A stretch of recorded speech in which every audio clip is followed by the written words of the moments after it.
I'm very happy to be presenting to you today our remote viewing application survey and a little bit about the recent history of remote viewing. My name is Debra Lynne Katz, and my co-author is Dr. Patrizio Tresoldi.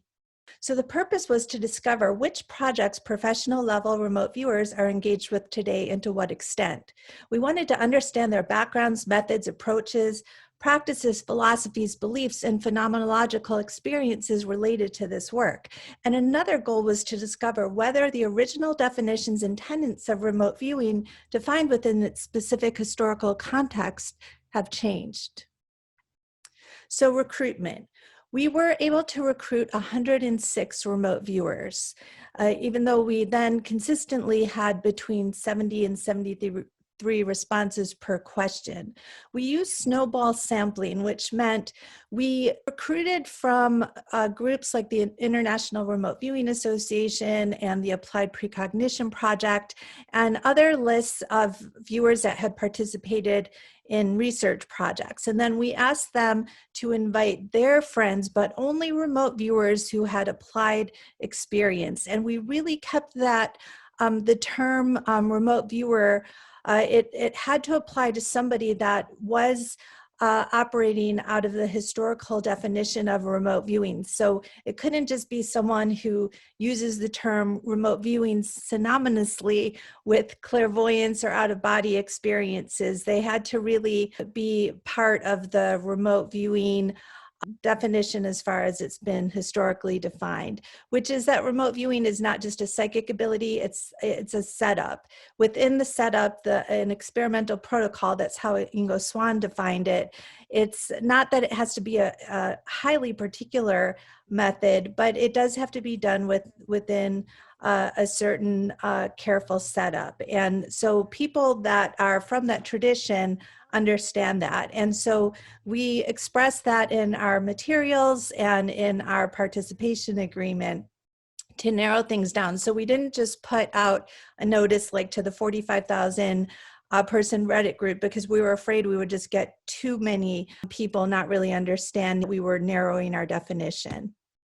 And so we had 59 men and 42 women and 2 non-gender. It was really great to see the broad array of professions. So we had a tax analyst, a financial auditor, insurance claims adjuster, we had registered nurses and software engineers, geophysicists, law enforcement officers, teachers, artists, nutritionists, pharmacists, and several were retired, and then only 5 indicated as their main professions that they were psychics, mediums, remote viewers, and remote viewing project managers. And again, they had to be remote viewers.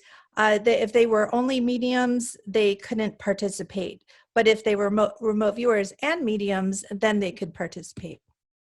Training level, well, 90% indicated they had received some remote viewing training, 80% having received a moderate amount, and only 9% responded none at all. And even with that, it was interesting because as the ones that said that they didn't have remote viewing training, we figured out that was mostly, it wasn't formal training, but they had watched videos, or they used certain language that came specifically from the history of remote viewing. So we knew at least in some way that they were influenced by it. What methodology have participants been trained in mostly? Well, 64 people stated that they were trained in controlled remote viewing. Extended remote viewing, which is less structured and involves going into a deeper brainwave state, that was 26 people were trained in that methodology. 18 people said that they were only trained in associative remote viewing, which means that they would know how to do more sessions for financial forecasting or for sports, which involves a process where photographs are paired with the outcomes of different events, and then they have to describe the photograph that's going to be shown to them after the event. And so all they really have to be able to do for that is to describe a photograph, enough for a manager to know which photo they're describing. So that takes less skill level, and there's much less involved than if someone had to describe where a missing person was or something like that. So 18 people were trained in that, and then 28 had other methods or a combination. So how experienced were these people? 80% completed more than 100 remote viewing sessions, they reported, and 1/3 had completed more than 500 sessions. How long have you practiced remote viewing? We asked, and let's see, we had 17 who had practiced for longer than 20 years. And you can see it was pretty much evenly distributed. Most of our people had been practicing at least for 1 to 2 years, and then it was evenly divided for the next time periods after that. How many total remote viewing sessions have you completed in your life, including practice? 80% had more than 100 sessions, and over half stated more than 300 sessions. They also reported out of 72 people, so 87%, had been involved in other meditation methods, and these really spanned a wide range of practices. So meditation and also other psychic development practices before coming into remote viewing. And so our results, what you've all been waiting for. So our main findings is that remote viewing applications are wide, spanning from business to scientific and intelligence applications, and for the use of personal, corporate, and public agencies. And I'm now going to go over what some of those applications are, but you could see in this slide, there are many of them. So we'll go over that now. Financial forecasting. 47 people out of the 73 viewers had used remote viewing for stock market related predictions, stock market increase, decreases, the S&P 500, Forex, the Dow, commodity markets, cryptocurrency or crypto viewing, as it is called today, and then particular stocks, health and movement of those stocks. Business consulting. Out of 77, 35 people, about 45%, reported having done remote viewing for business consulting. And this involved when to buy or sell investments, marketing trends, tariff negotiations, technological choices, projects for business owners that needed more information before making financial and marketing decisions, and also for optimal trajectories. Weather events and disaster forecasting. Out of 71, 39 respondents, about a little more than half, answered that they have used remote viewing for the development of the global climate. Well, one person said that. Not exactly sure what that means, but direction of storms, requirements for infrastructure repairs, and then different projects where managers or individuals really wanted to know what is going to be happening either within a specific time period or a broader range out into the future. And political elections, this is what we got here. So they have done for UK elections, local elections, the Brexit outcome, and predicting the last presidential elections. And then COVID pandemic. Several remote viewers indicated that they had used remote viewing to understand various aspects of the COVID virus and ongoing pandemic. So COVID-19 mandates, when will those be over? One person said, I did a COVID-19 project back in mid-January, highly accurate, predicting the course of Boris Johnson's COVID infection. By the way, we had remote viewers from all over the world. So we had several from the United States, from the UK, we had people from Ireland and Scotland and Brazil, from Japan, all over.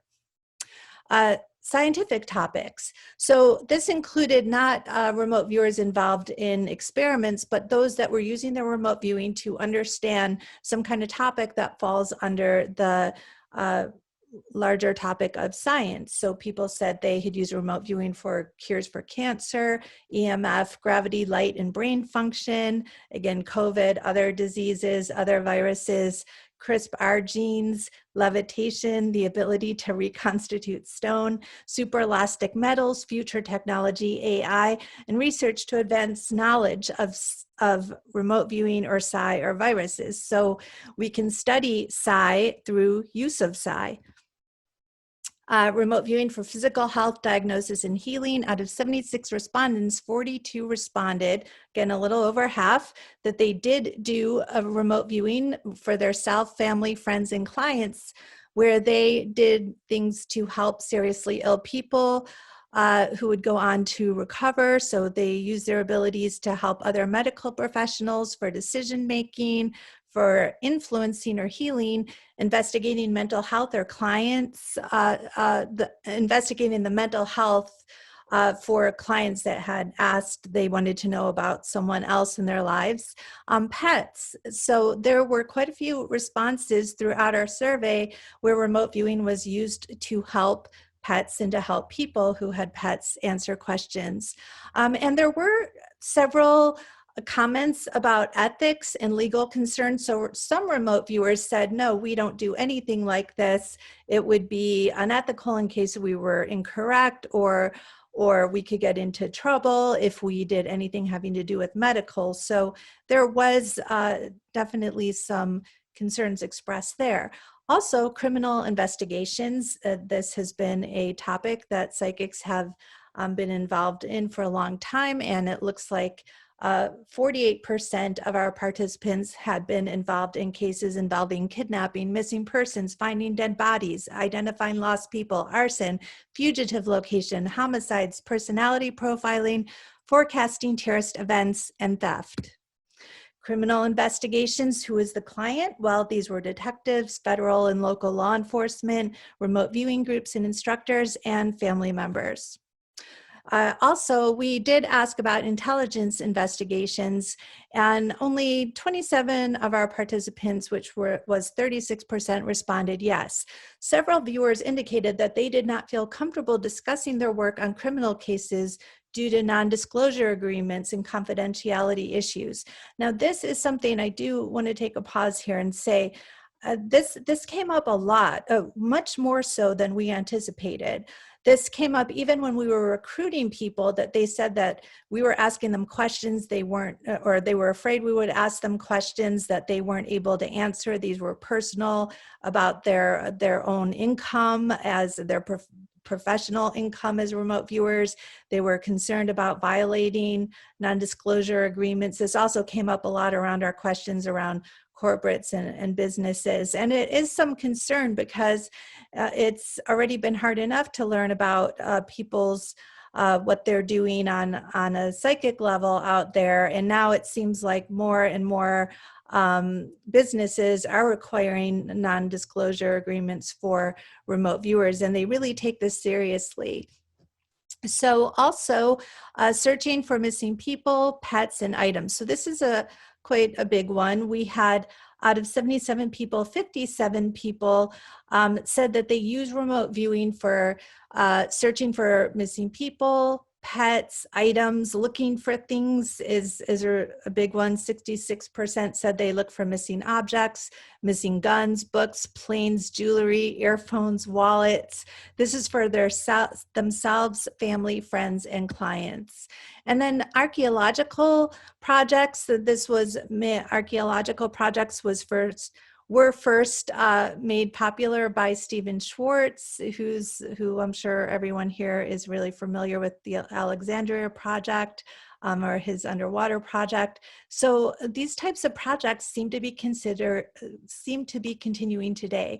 Dowsing for water holes, searching for artifacts such as dinosaur bones, discovering what is underneath existing structures, archaeological sites prior to excavation, searching for precious metals such as gold. One respondent said, apart from the old aircraft, a lost treasure in Pennsylvania for a client, finding missing money the client buried and then left the area and came back and it was gone. These types of projects are problematic, though, as treasure hunters do not want to pay upfront for projects and often disappear following the receipt of remote viewing information. So that was stated, repeated in different responses that sometimes there's a problem in either not getting feedback, or once the client or company gets the information, they don't really hear from them again. That was not for everyone, but that was voiced. Other ones said that they have clients that are repeat clients, sometimes for a decade.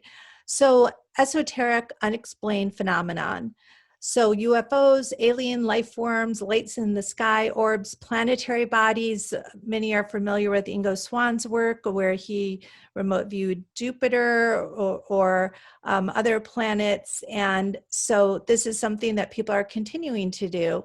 And discovering mysterious locations such as Skinwalker Ranch, underground tunnels and caverns, subterranean pyramids, ruins, portals, old places in Antarctica, the source of cattle mutilation, strange sounds in Kiev, the Great Pyramid of Egypt and its origins, unusual objects and ancient artifacts. Now, it was expressed with these that usually there's not any kind of hard feedback. So some remote viewers don't like to do these, but others do them just out of their own interest. And also, if many remote viewers get the same responses, then it's thought that this might lend some legitimacy to what one viewer is getting, or if it corresponds with personal, exceptional experiences out there. Which remote viewing techniques, approaches, methods do you prefer for applied projects? We asked that question. The majority use the methods we talked about before, such as controlled remote viewing, extended remote viewing, but they mix these up. They change with time or with the subject matter, and sometimes they use multiple methods within a session, or sometimes within between different projects. There were 15 participants who said they use controlled remote viewing exclusively. And some viewers listed as many as working with 4 different methods at any given time. Several viewers mentioned that they do like to do associative remote viewing, as it can be done quickly. And for this, they do not stick to the same protocols they would use for other types of applied projects. It should be noted that even for the responses where viewers said they use only their own methods, it is clear to the researchers that from some of the language used, such as ideograms or analytic overlay, that they at least borrow concepts from controlled remote viewing. Other methods also were dowsing. Working with groups or alone. Out of 73, 51 people, so this would be 69%, did say that they work with a group who is the leader, and the group leader then interfaces with the client. So the remote viewer doesn't have to talk to the client and deal either with their emotions or risking getting front-loaded. And you'll hear me talk about front-loading here for a minute or two, and that has to do with receiving information up front about the nature of the project. So for example, if someone had a missing wedding ring and they said, I want you to find my wedding ring, that is the front loading, find my wedding ring. They're hopefully not going to say more than that, because remote viewers don't like to they don't want to hear, I think my wedding ring fell into the kitchen sink, or the last time I saw it was in the bathroom. No, that would be that would just be extra noise. So remote viewers don't want to work with that. Some of them indicated that they do like to know it's a wedding ring. Others would say, no, I don't even want to know that. So working with a group and a leader makes it so that they don't have to be exposed to that extra information. But then 48 did say that they sometimes work directly with clients, and then some said they work with a partner who interfaces with the client, and that partner was sometimes a spouse or a boyfriend, girlfriend, sometimes just a friend, and swapping roles. So some of the remote viewers indicated that they operate as project managers and judges and things like that, as in addition to remote viewing. Blinding protocols. Do you feel like it is always possible or practical to use? So 36 felt that it is always possible or practical to do remote viewing sessions blind. 47 responded, no, it's not always practical. Attitudes about adherence to blinding protocols fluctuated from a hardline approach to those who saw such approach and dogmatic and just less practical. So what level of front loading do you prefer to work with. Over half of the respondents responded no front loading. And again, these largely corresponded with those who indicated they always work blind. Some were adamant against receiving front loading. They said any front loading necessarily brings the logical mind into play, and that is never a good thing in remote viewing. I don't want to know if it's a missing person. I go into every single target knowing that there's a potential for blood, gore, sex, criminal activity, or whatever. And then another wrote, I believe that the less I know about the target, the more my unconscious mind does the work. Front loading, half of participants do work with some. And then front loading themes, working with front loading was noted to be a higher level skill. So some said that they hope in the future that they could work with it, where they would know more about the target and whatever a client might expose to them. But they said at this point, they don't feel like they can do as good a session with that information. Success. How does a viewer define success? So they said, first and foremost, accuracy, and then usefulness. And then some said the client defined success. Some of them said it was situational, so that will change depending on the target and the purpose of the project. Professional presentation. They feel successful if they have delivered something with a polished summary, with beautiful sketches. Managing emotional responses. This was talked about a lot. Remote viewers get nervous when they're doing sessions. They have performance anxiety. They don't know many times what they're dealing with. When they are blind, they have no idea what the topic is and what the purpose is. That creates a lot of anxiety. And so how well do they manage that? That could lead to more of a successful session, and they can also feel better if they feel like they manage their emotions properly. And then out of earnings, out of 64 responses, only 4 people really said that how much they earn has anything to do with their success. And then the performance of the group that they're working with, if they're working in a group, how are other people performing and what's the overall group result? It's not just about them. Yes. What do the remote viewers' clients express that they appreciate about them? So remote viewers felt what their clients appreciate is accuracy, clarity, consistency, and detailed information, ability to work with little to no front loading, blinding, professionalism in reporting, summarizing, describing, and communicating, stretching. Clients exhibit strong emotional or sketching, not stretching, but sketching. Clients have reported that they appreciate the viewers can produce accurate sketches and detailed sketches. And also clients exhibit strong emotional responses.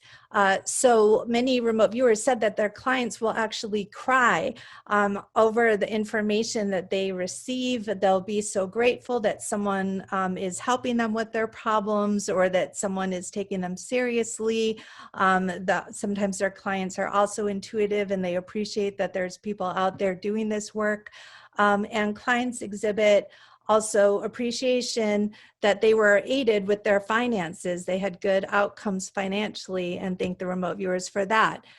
And then one of my favorite findings was when we asked the question of remote viewers, what do you enjoy most about remote viewing applications work? And we were really surprised at the extreme high intensity words that were expressed. Many remote viewers, I think it was at least 5, said that remote viewing makes them high. They feel high from doing it. Now, I think that this is an area that really deserves further exploration. I'm not sure, are they feeling high while they're doing the session, or are they feeling high afterwards when they get their feedback and see they were correct? It might be both.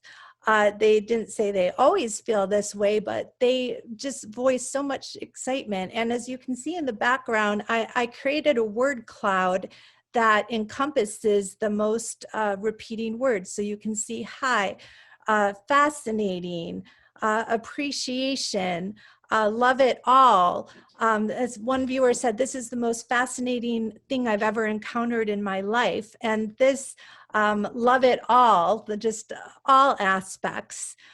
So this was really cool to see. And it would be interesting to see how does this correspond with brain research into remote viewing. I know at the Monroe Institute in University of Virginia right now, they're doing brain research, and it'd be just interesting to see if you could correlate what's happening in the brain when the viewers are having this experience of euphoria.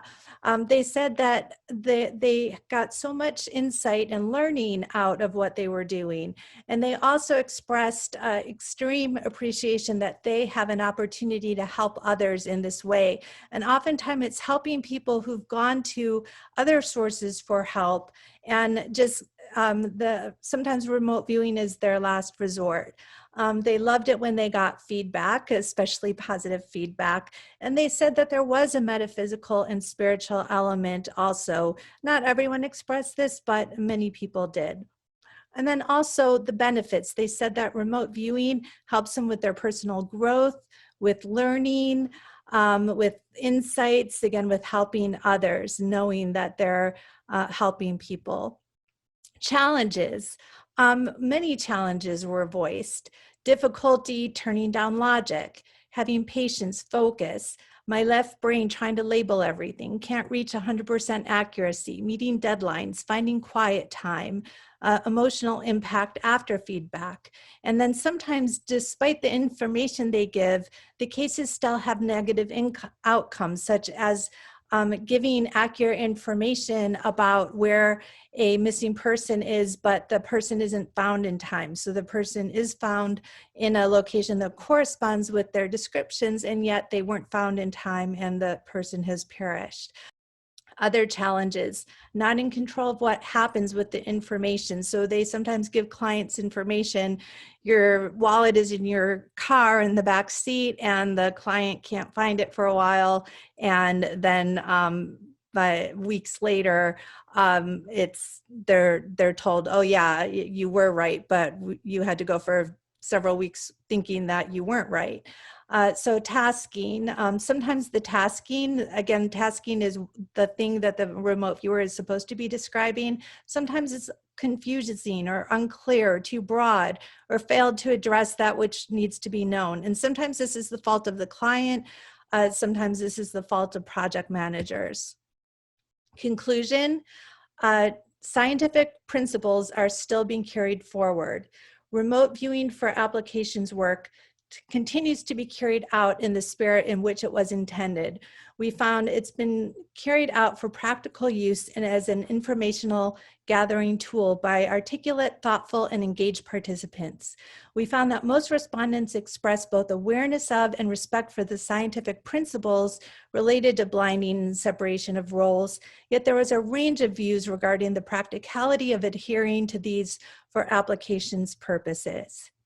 And I'd like to just thank all of you. And also, if you want to learn more about applications, and particularly applications having to do with predicting outcomes for sports, politics, finances, and the lottery, you can check out my new book with my co-author, John Knowles, 700-page book where we cover the formal scientific literature, a lot of parapsychology-oriented literature, and then also we focus on what remote viewers are doing today in these areas as individuals and groups and organizations.